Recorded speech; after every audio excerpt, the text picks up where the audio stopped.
तीसरा अध्याय महर्षि च्यवन और सुकन्या का चरित्र, राजा शर्ययाति का वंश। श्री सुखदेव जी कहते हैं, परीक्षित मनुपुत्र राजा शर्ययाति वेदों का निष्ठावान विद्वान था। उसने अंगिरा गोत्र के ऋषियों के यज्ञ में दूसरे दिन का कर्म बतलाया था। उसकी एक कमल लोचना कन्या थी, उसका नाम था सुकन्या।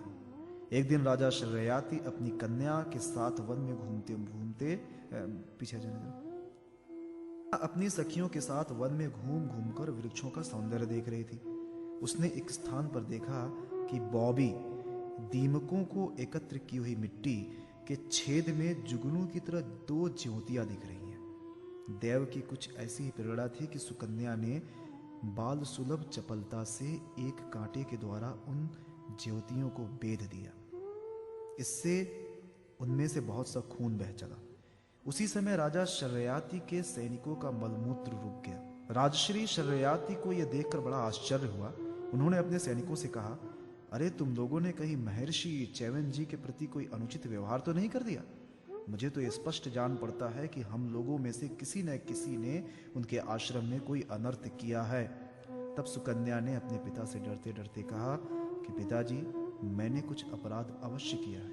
मैंने अनजाने में दो ज्योतियों को कांटे से छेद दिया। अपनी कन्या की यह बात सुनकर शर्ययाति घबरा गए। उन्होंने धीरे धीरे स्तुति करके बॉबी में छिपे हुए च्यवन मुनि को प्रसन्न किया।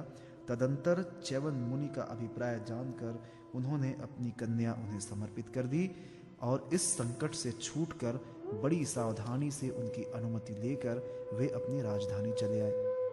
इधर सुकन्या परम क्रोधी च्यवन मुनि को अपने पति के रूप में प्राप्त करके बड़ी सावधानी से उनकी सेवा करती हुई उन्हें प्रसन्न करने लगी। वो उनकी मनोवृत्ति को जानकर उसके अनुसार ही बर्ताव करती थी। कुछ समय बीत जाने पर उनके आश्रम पर दोनों अश्विनी कुमार आए। च्यवन मुनि ने उनका यथोचित सत्कार किया और कहा कि आप दोनों समर्थ हैं, इसलिए मुझे युवा अवस्था प्रदान कीजिए। मेरा रूप एवं अवस्था ऐसी कर दीजिए जिसे युवती स्त्रियां चाहती हैं। मैं जानता हूं कि आप लोग सोमपान के अधिकारी नहीं हैं, फिर भी मैं आपको यज्ञ में सोमपान का भाग दूंगा। वैद्य शिरोमणि अश्विनी कुमारों ने महर्षि च्यवन का अभिनंदन करके कहा, ठीक है, और इसके बाद उनसे कहा कि यह सिद्धों के द्वारा बनाया हुआ कुंड है, आप इसमें स्नान कीजिए। च्यवन मुनि के शरीर को बुढ़ापे ने घेर रखा था। सब ओर नसें दिख रही थी। झुर्रियां पड़ जाने एवं बाल पक जाने के कारण वे देखने में बहुत भद्दे लगते थे। अश्विनी कुमारों ने उन्हें अपने साथ लेकर कुंड में प्रवेश किया। उसी समय कुंड से 3 पुरुष बाहर निकले। वे तीनों ही कमलों की माला, कुंडल और सुंदर वस्त्र पहने एक से मालूम होते थे। वे बड़े ही सुंदर एवं स्त्रियों को प्रिय लगने वाले थे। परम साध्वी सुंदरी सुकन्या ने जब देखा कि ये तीनों ही एक आकृति के तथा सूर्य के समान तेजस्वी हैं, तब अपने पति को न पहचान कर उसने अश्विनी कुमारों की शरण ली। उसके पतिव्रत से अश्विनी कुमार बहुत संतुष्ट हुए। उन्होंने उसके पति को बतला दिया और फिर च्यवन मुनि से आज्ञा लेकर विमान के द्वारा वे स्वर्ग को चले गए। कुछ समय के बाद यज्ञ करने की इच्छा से राजा शर्ययाति च्यवन मुनि के आश्रम पर आए। वहां उन्होंने देखा कि उनकी कन्या सुकन्या के पास एक सूर्य के समान तेजस्वी पुरुष बैठा हुआ है। सुकन्या ने उनके चरणों की वंदना की। शर्ययाति ने उसे आशीर्वाद नहीं दिया और कुछ अप्रसन्न से होकर बोले, दुष्टे, ये तूने क्या किया? क्या तूने सबकी वंदनीय च्यवन मुनि को धोखा दे दिया? अवश्य ही तूने उनको बूढ़ा और अपने काम का न समझकर छोड़ दिया और अब तू इस राह चलते जार पुरुष की सेवा कर रही है। तेरा जन्म तो बड़े ऊंचे कुल में हुआ था, ये उल्टी बुद्धि तुझे कैसे प्राप्त हुई? तेरा ये व्यवहार तो कुल में कलंक लगाने वाला है। अरे राम राम, तू निर्लज्ज होकर जार पुरुष की सेवा कर रही है और इस प्रकार अपने पिता और पति दोनों के वंश को घोर नरक में ले जा रही है। राजा शर्ययाति के इस प्रकार कहने पर पवित्र मुस्कान वाली सुकन्या ने मुस्कुराकर कहा, पिताजी, ये आपके जामाता स्वयं भृगुनंदन महर्षि च्यवन ही हैं।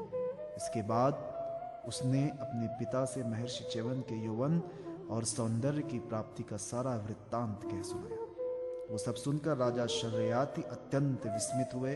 उन्होंने बड़े प्रेम से अपनी पुत्री को गले लगा लिया। महर्षि च्यवन ने वीर शर्ययाति से सोमयज्ञ का अनुष्ठान करवाया और सोमपान के अधिकारी न होने पर भी अपने प्रभाव से अश्विनी कुमारों को सोमपान कराया।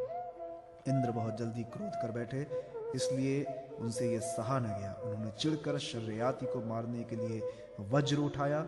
महर्षि च्यवन ने वज्र के साथ उनके हाथ को वहीं स्तंभित कर दिया। तब सब देवताओं ने अश्विनी कुमारों को सोम का भाग देना स्वीकार कर लिया। उन लोगों ने वैद्य होने के कारण पहले अश्विनी कुमारों का सोमपान से बहिष्कार कर रखा था। परीक्षित, शर्ययाति के 3 पुत्र थे, उत्तान बरही, आनर्त और भूर्यशेण। आनर्त से रेवत हुए। महाराज, रेवत ने समुद्र के भीतर कुशस्थली नाम की एक नगरी बसाई थी। उसी में रहकर वे आनर्त आदि देशों का राज्य करते थे। उनके 100 श्रेष्ठ पुत्र थे, जिनमें सबसे बड़े थे ककुदनी। ककुदनी अपनी कन्या रेवती को लेकर उसके साथ वर पूछने के उद्देश्य से ब्रह्मा जी के पास गए। उस समय ब्रह्मलोक का रास्ता ऐसे लोगों के लिए बेरोक टोक था। ब्रह्मलोक में गाने बजाने की धूम मची हुई थी। बातचीत के लिए अवसर न मिलने के कारण वे कुछ क्षण वहीं ठहर गए। उत्सव के अंत में ब्रह्मा जी को नमस्कार करके उन्होंने अपना अभिप्राय निवेदन किया। उनकी बात सुनकर भगवान ब्रह्मा जी ने हंसकर उनसे कहा, महाराज, तुमने अपने मन में जिन लोगों के विषय में सोच रखा था वे सब तो काल के गाल में चले गए। अब उनके पुत्र, पौत्र अथवा नातियों की तो बात ही क्या है, गोत्रों के नाम ही नहीं सुनाई पड़ते। इस बीच में 27 चतुर्युगी का समय बीत चुका है। इसलिए तुम जाओ। इस समय भगवान नारायण के अंशावतार महाबली बलदेव जी पृथ्वी पर विद्यमान है। राजन, उन्हीं नवरत्न को ये कन्या रत्न तुम समर्पित कर दो, जिसके नाम, लीला आदि का श्रवण कीर्तन बड़ा ही पवित्र है। वे ही प्राणियों के जीवन सर्वस्व भगवान पृथ्वी का भार उतारने के लिए अपने अंश से अवतीर्ण हुए हैं। राजा कुकुदनी ने ब्रह्मा जी का यह आदेश प्राप्त करके उनके चरणों की वंदना की और अपने नगर में चले आए। उनके वंशजों ने यक्षों के भय से ये नगरी छोड़ दी थी और जहां तहां यूं ही निवास कर रहे थे। राजा कुकुदनी ने अपने सर्वांग सुंदरी पुत्री परम बलशाली बलराम जी को सौंप दी और स्वयं तपस्या करने के लिए भगवान नर नारायण के आश्रम बद्रीवन की ओर चल दिए।